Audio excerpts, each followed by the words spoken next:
So somebody wrote and asked, why is pork haram? The real answer is because Allah told us it is. And I mean, I'm not trying to skirt the question. There are many things that we do not necessarily know the full reason. I mean, I could make up something about, oh, the pig is really a dirty animal, but the chicken can also be a dirty animal too. So that's not really a legitimate answer.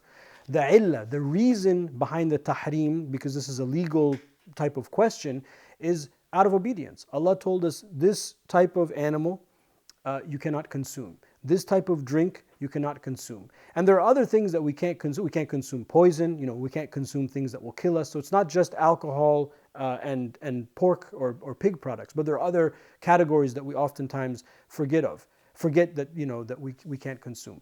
So there's no scientific answer. I know a lot of Muslims like to go down that route. I'm not one of them. I'm totally fine that the Quran says don't eat it.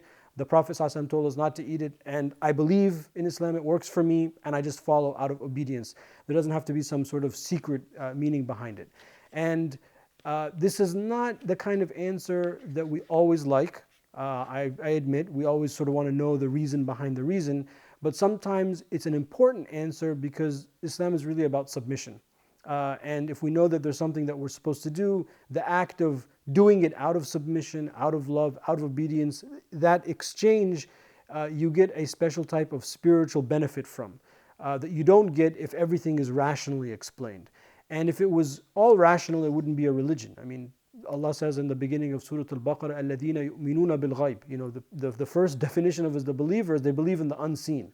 So it's not just all rational. There are things in the unseen that we do not necessarily know the full reason why, but we apply them to the best of our ability. Wallahu a'lam.